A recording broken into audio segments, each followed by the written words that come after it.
What's up, guys? Mason the Brock Henderson here, and we got the win.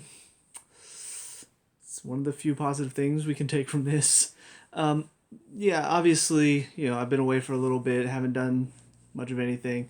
I did see the Newcastle game. Just quick thoughts on that. I thought it looked like one of our best performances. Newcastle played pretty well, but we just didn't really let them get much of a chance, and we moved the ball well. We created some great attacking play. Honestly, could have won by more, but just couldn't finish on the day. So yeah, overall I thought it was a really good performance. So coming into the midweek, I'm thinking, what are we going to see? And when it comes to Lampard, I'm just going to go ahead and talk again about what is the worst part of his game? The subs. Because, even I talked about rotation early on in the season, and he started to get some good rotation in there. He's giving some players some breaks, which is good, which is all fine. But his subs are still terrible. And today is no exception. Coming into the game, the lineup is not too bad. You get Espilicueta a chance to play, which is good. You get Thiago Silva back in, good choice. Jorginho, not a huge fan of that choice, but you know what? You need to give him some time. I get it. And yeah, I'd rather see Jorginho in there and then Conte not playing further up the field because it's not his game. But then, of course, he does that later anyway, but I'll get to that. But yeah, I don't mind having Jorginho in, especially in a game like this where you feel like you're going to probably keep a lot of possession. Jorginho's good with that.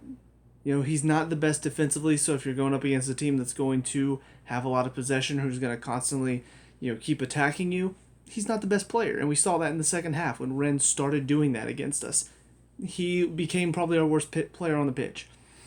But as the game starts, I don't mind seeing him out there. Kovacic and Mountain ahead of him. I understand you don't want to play Havertz or start Havertz just yet. Give him some minutes. That's fine. Front three, I would prefer to see Giroud in, but hey, you want to keep faith in Abraham? Okay, we'll see what happens. Hudson-Odoi, I like the fact that he's getting some minutes. So the starting lineup is not bad. But then you get into the second half. And this is where, again, Frank just really struggles. Because as the second half is starting, Rennes ended the first half on the front foot. We got the goal. We really, for a large majority of the first half, we dominated. We took the game to them, and they couldn't really get much of a play in. But as the half ended, we looked a little bit more tired. Rennes started to put pressure on. You could tell they wanted to get something out of the half. So second half, you come out, you want to try to use that against them. Draw them out to hit them on the counter. We didn't. We kept giving the ball away. It happened almost every single time we tried to counter. We just gave it right back to them, and they kept coming back at us. So second half starts, and they're firmly in control. So we need to get a sub on pretty quickly because whatever halftime talk Frank gave them didn't work, clearly. Because we came out with the same intensity as the first half, which was not that much of an intensity. So you got to get a sub on early to change the game to kind of help us establish dominance again. 65th minute, he makes a sub. After watching 20 minutes of Rennes constantly just in our box, creating chances, then he makes a sub. And the subs don't even make much sense.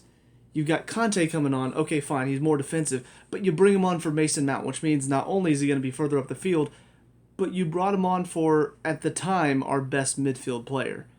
Because Jorginho was still Jorginho, still not showing me why he deserves to play, and Kovacic wasn't having a great game. Mount, busy, full of energy like he always is. And you take him off.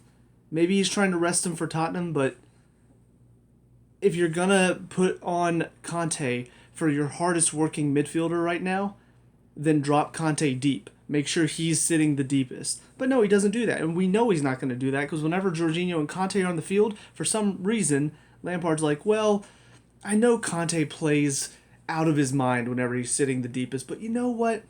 Jorginho, he just doesn't like playing anywhere else, so I'm just going to play him there. Yeah, that's what's best for the team, right? So that was a dumb decision. And then he brings on Giroud for Abraham.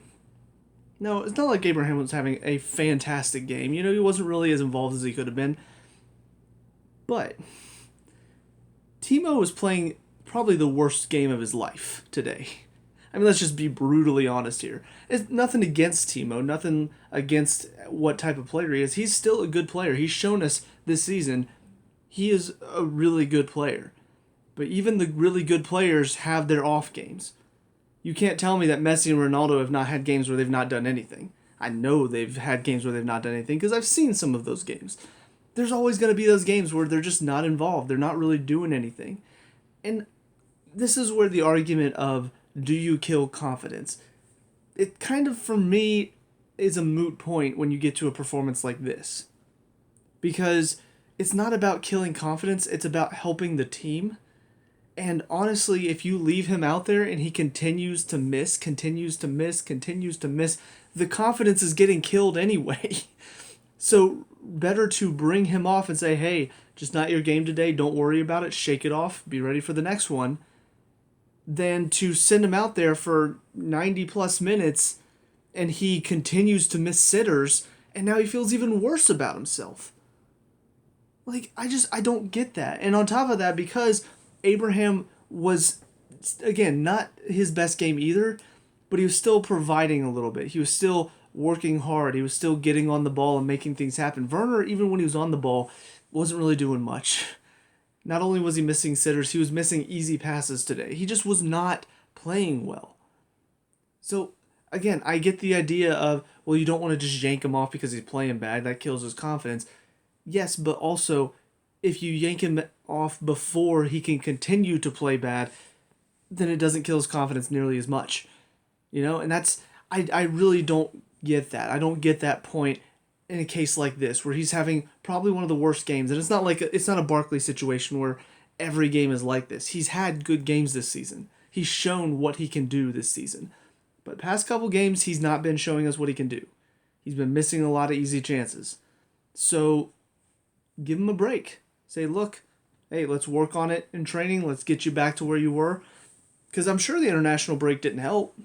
I'm sure that break in play and then also playing for your country and traveling, I'm sure that didn't help. So give him a break, let him work on it in training, and then get him back out there. But don't try to force him on the field and force him back into form, because that never works. I've never once seen a player who is just completely out of form, missing chances. I've never seen those type of players go out there and then eventually get back into form. It's always they're stuck in that bad rut. And they keep playing there and keep playing there, and it never gets any better. You got to give them a break. You got to give them a chance to, break that rut, and then in a couple games get back into it. So I don't get that. Anyways, I know that was kind of a rant, but something that was on my mind. I'm like, why is he continuing to let Timo play and just not do anything? It was really frustrating. But then, his later subs, he brings on Ziyech for Hudson-Odoi, again over Werner for some reason. Don't get it. Havertz comes on for Kovacic, which isn't a bad sub. You got a player who normally is very creative, just not today, so you bring on a player who needs some minutes under his leg, who's also creative, and that's not a bad sub, but also it came very late in the game. So why are you taking so long? And then finally the last one was James comes on for Werner. Yeah, the very last sub after we scored the second one. At that point it's basically a time waster. So, but I really feel like the second half belonged to Rennes, not because they were like just absolutely dominant. They were the better team. Like that, obviously they played well. I'm not taking anything away from them, but Lampard also didn't set us up to counteract that. And I feel like that's kind of become the story of Lampard as a coach is, he does well in certain situations, but if he has to adapt, it's where he struggles. It's like he doesn't know how to adapt to certain situations. He doesn't know how to change things in the middle of the game. If you're stuck in a rut, if you're stuck constantly on defense, if you can't get out of your own defensive third, nothing that Lampard does ever helps us change that. It's always just, we're constantly being battered. And I feel like that's something he's got to learn, because there are going to be games where, you're playing against Mourinho in the weekend. He's shown this season already, when we played them in the Capital One Cup, he's shown that he knows how to turn a game where we were on the front foot for the first half, we created the better chances, we were the better team. Second half, they came out and they were stronger. And Lampard, nothing he did second half changed that. They kept peppering our goal until eventually they got the one chance that ended up equalizing. So Lampard needs to learn. He needs to learn how to change the game in our favor. When things have gone against us, whenever we're clearly on the back foot, we need to find a way to change that. Because if we can't, then we're just going to constantly be stuck in situations where, oh, well, we're a goal down and we can't seem to just find that edge, and they're constantly in our defensive third. Oh, well, we can't play like that. We can't live like that as a team. So, anyways, that's all for Lampard. On to the individuals. I know I talked about Lampard for a long time, but it needed to be addressed. I was really frustrated with him today. Mendy in goal made some really good saves. Unlucky on the goal. I mean, not much he can do with a header that comes flying past him in the 6-yard box. I mean, free header. Hello. So yeah, nothing he can do there. Our defense played okay. Chilwell, a lot of misplaced passes, a lot of bad back passes that nearly led to chances. So I don't know what was going on with him today, but it just felt like he was not really connecting very well with Silva. There was one time that Silva stepped up and he played it back, and Silva was like, "That's me. I should have stayed." But there were a couple other times where he just put too much on the pass, and now they're having to chase back. I don't know what was going on with him today, but he gave away the ball quite a bit. Defensively, he did okay, but again, he's a player that we brought in because we needed more stability there, but also we needed somebody who could still get up in the attack. And now he's still providing that stability, but the attack part of his game has just not been nearly as effective, which is kind of concerning. The two center backs, Silva and Zuma, both of them did okay. Really disappointed with the corner, though, just because, I mean, in all honesty, it was not the first time this game that the striker had gotten on the ball. I forget the guy's name because it's a name that I don't really know.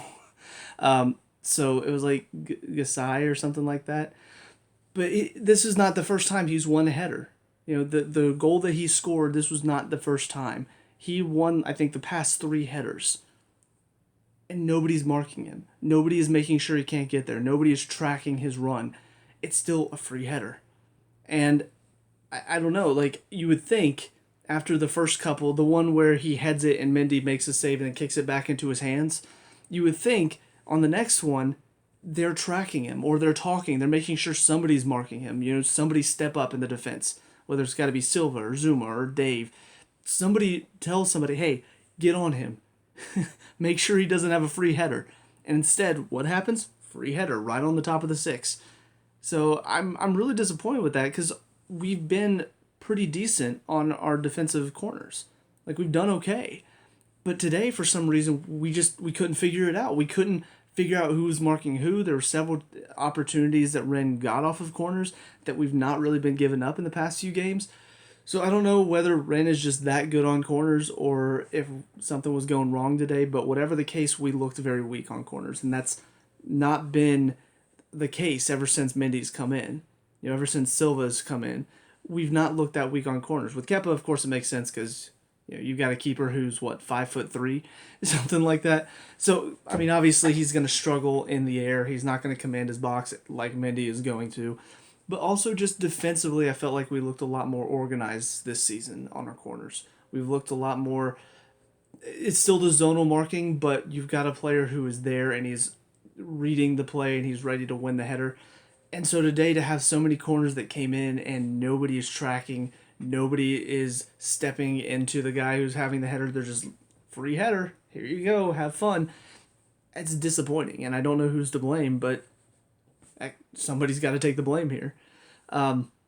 Dave on the right side defensively looked okay. On the attack, never his strong suit, and today, again, didn't really give us a whole lot going forward.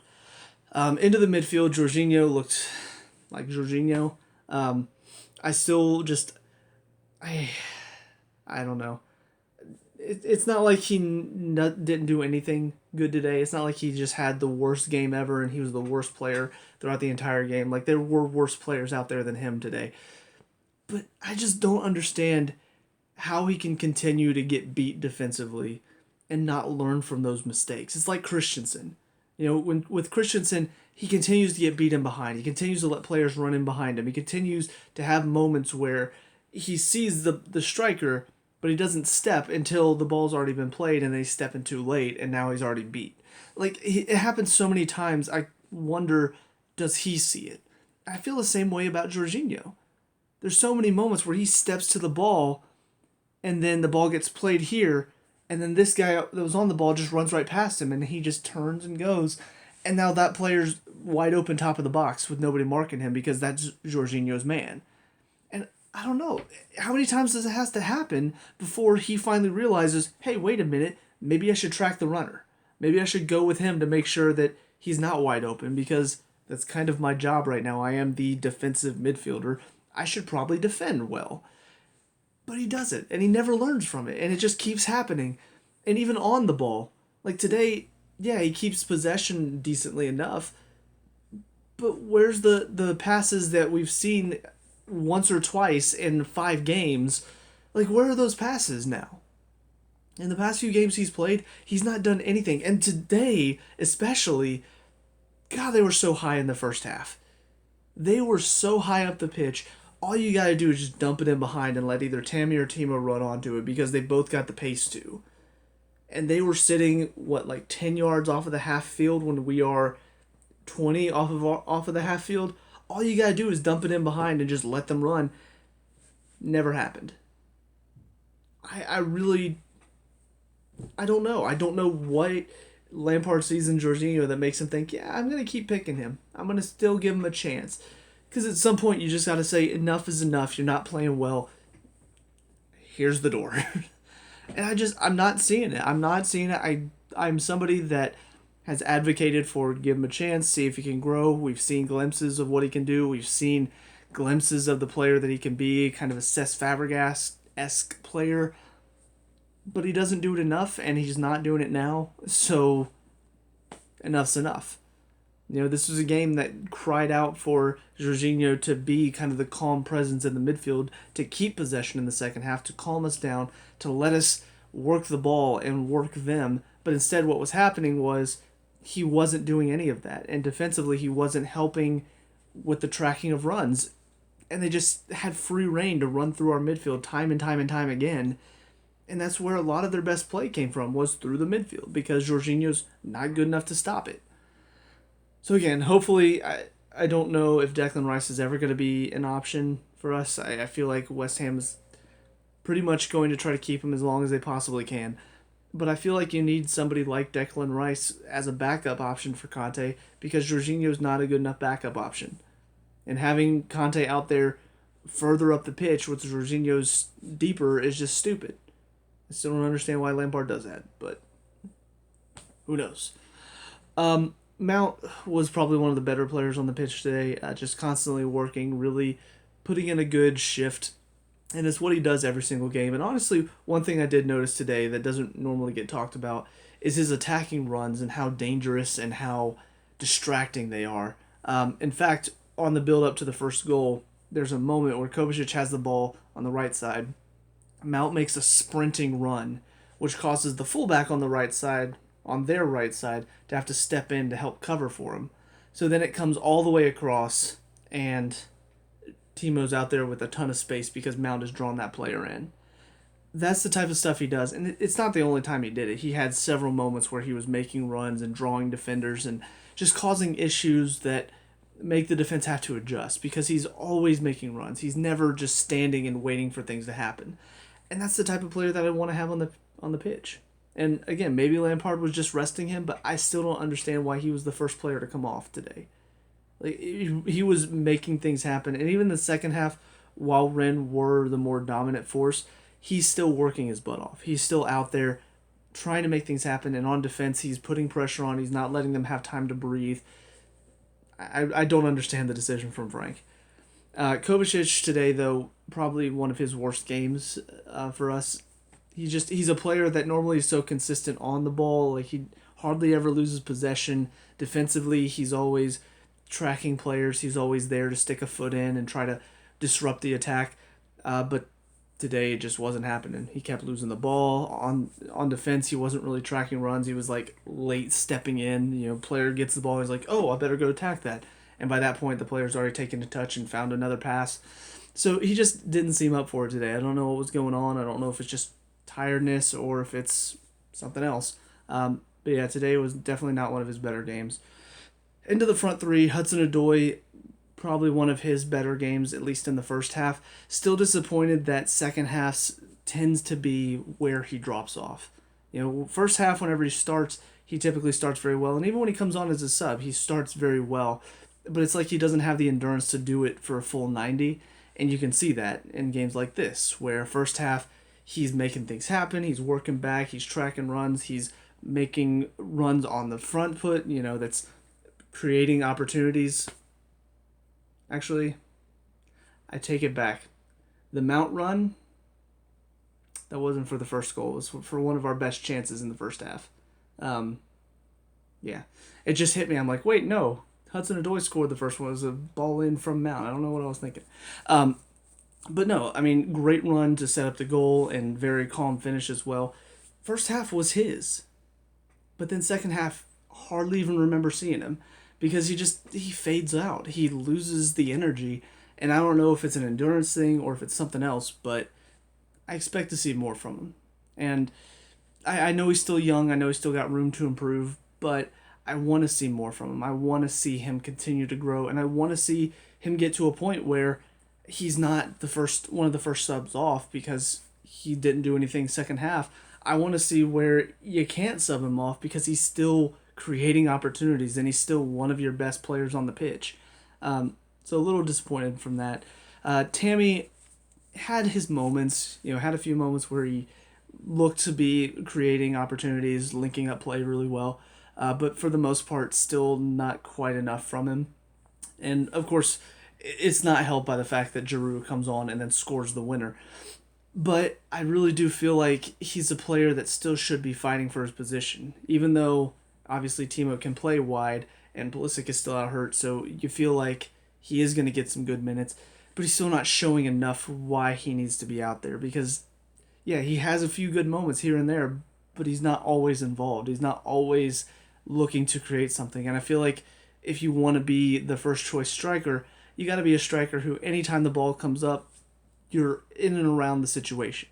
Unless it's something where you've gone to one side because there's only one defender over there and then they clear it to the other side. Obviously, that's a situation where you're probably not going to get there. I get that. But if you're sitting central and ball gets cleared up and you're not at least challenging the defender for the ball, that's kind of an issue. And there are a few moments today where that happened. I'm just sitting here thinking we need help. We need somebody to help us get out of this constant defensive block that we're stuck in. So a little disappointed there, but still I see the work ethic. I see where he is working hard. It's just a little bit more consistency from him. And then I've already talked about Timo. I mean, just had one of his worst games today. Obviously, the sitter in front of the goal was probably the most obvious it gets. But just, his passing wasn't great today. There were moments when passes came to him and his touch wasn't great. Even the goal that won it comes from a moment where he's one-on-one with the keeper and he hits it right at the keeper. And that's not something you want your not 70 million. How much did we spend for him? I already forgot. But you don't want your number one striker to be putting it right at the keeper in a one-on-one situation. You should be tucking that away or at least making the keeper force it out for a corner. Obviously, we get lucky, it bounces right back and Giroud beats the defender to it. But yeah, it's not good enough. And I think he knows that, and you can see on his face like he's not happy right now with himself. And again, I question why Lampard's not giving him a break to sort himself out, or just at least taking him off the field so that way he's not putting himself even more in a hole and putting himself more under pressure by missing chances like that. So, I don't know. Just really frustrated. More with Frank than I am with Timo, but yeah, not a good game from him. As far as the subs that came on, Conte, worked hard, but it's just not his natural position. There's several moments where he's on the ball and then pass, give away, or pass, and it's just to nobody. I don't know. I don't know why Frank continues to try to use him there, because it's not effective, and we know this. I think everybody in the world knows this, except for Frank, and maybe Sarri. Giroud came on, though, and showed why he needs more minutes, because he had some really good play, but also had moments where you could tell he's not quite up to it, because he's hardly played at all this season. So you send him in behind, he's probably not going to beat the defender there because he's not that quick, and we know this. But also, he's probably not in the best of shape either. But he's a finisher. He's somebody who's constantly seeking the ball, and that second goal is exactly what we expect to see. So yeah, I really do think that we're seeing glimpses of why Giroud deserves more minutes, but also some moments of why you expect to see somebody with a bit more pace like Tammy or like Timo out there. Even though Giroud is probably a better striker, like finisher, there definitely is something to be said about the fact that he doesn't quite have the pace whenever you're facing a team that's stepped high up. So I get that, but also I just like seeing Giroud out there because of how hard he works and how much he brings the players around him into it. Because there were several moments where I felt like he was at least helping us get out of our defensive third for a couple minutes before we gave it away. As far as the other two that came on, obviously James was the last minute, so I'm not even going to talk about his play because he didn't have time to do much. But Havertz and Ziyech came on, I think around maybe 75. Both of them came on and did okay. I really feel like, it kind of a weird game to step into where you're on the back foot and you're bringing on an attacking player. At times that can be a little frustrating for attacking players because you want to come on whenever your team is in the dominance and your team has stepped up and they're constantly putting a lot of pressure on the other team. But whenever you're an attacking player coming into a situation where your team is pinned in and they can't get out, and it's your job to kind of help the team get out, not only does it put a lot of pressure on you, but it makes you feel like you can't really get forward with the freedom that you want to. And yeah, I can understand why they weren't exactly as effective as they normally are. Because they're both players that whenever we're playing free-flowing and whenever we're getting out and we're pressing well and we're moving the ball up the field well, yeah, they're both great players.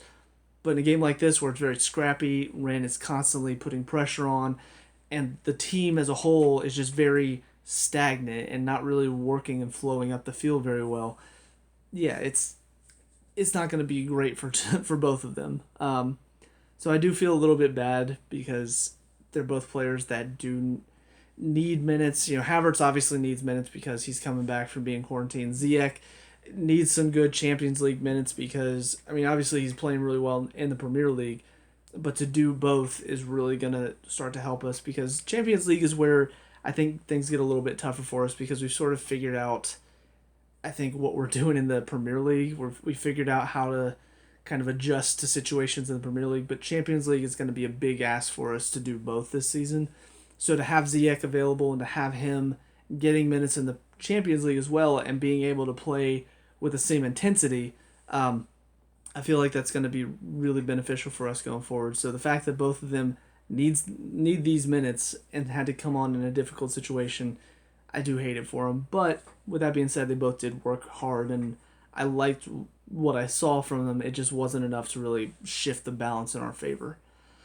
But anyways, I know I've rambled, talked, ranted for a long time, but these are all my thoughts. What can I say? Sometimes my thoughts are a little jumbled and they just sort of spill out of my mouth. That's kind of what this video was today, because a lot of different talking points, a lot of different moving pieces, and that's what football is. We know this.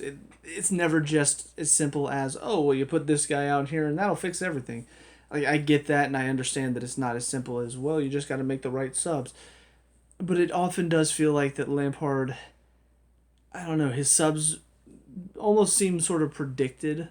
Like, it seems like he made the decision, all right, so on 65 we're going to make these two subs, and then on 75 we'll make these two subs, and then on, if we need a last sub, we'll use it for a time waster. Like, it kind of feels like he made these decisions at the beginning of the game instead of, all right, what do we need right now? We're under pressure. We can't get out of our defensive third. What do we need right now? It doesn't really feel like that's how he makes his subs, and that's kind of an issue. So we'll see what happens. Obviously, Tottenham in the weekend will be a much more difficult test for us. They're really playing well right now under Mourinho. I don't think it's going to be super difficult. I think, we've got a good run under our belts right now. We're playing well. I feel like the team cohesion is pretty well linked up right now. As long as, obviously, I feel like the major thing is Conte sitting deep. I think that has definitely affected things in our favor over the past several games. But yeah, I think on the attack, like we've got players that are playing well at the moment. We're finishing for the most part. We could be finishing more, but at least we're creating a lot of chances. And defensively, we just look solid with whoever, as long as Mendy's in goal, as long as you've got at least Zuma in the back line. I think Chilwell is another. I still think Dave could play left back, but as long as Emerson's not on the pitch, and then whether you put Dave or James at right back, I think that's a solid back line, especially with Conte sitting right in front of them because he breaks up a lot of the play. So as long as you've got that back four with Conte in front, I think that's a very solid lineup. So hopefully we see that again on the weekend. Hopefully Frank doesn't look at today's game and think, oh, you know what? I think Jorginho played well enough to play again. Like if he does that, then obviously we're screwed and there's nothing we can do. But I feel like in the past few games before this one, I feel like he's seen that Conte sitting there is what we need defensively. He is providing that defensive cover that I think we lacked a lot of last season. So fingers crossed that he can continue to provide that. And I don't know, I never know what to expect now. Like sometimes I'm hopeful, sometimes I'm not. It always just depends, game by game. I look at the lineup and I decide whether or not I'm excited for the game. That's kind of been the story of our season. So, anyways, with all this being said, let me know what you guys think down in the comment section below. What were your thoughts on the game? Ooh, excuse me. What were your thoughts on the game today? Let me know. We can talk about and discuss all that good stuff. Leave a like and subscribe for future Chelsea reviews, and I'll see you guys in the next one.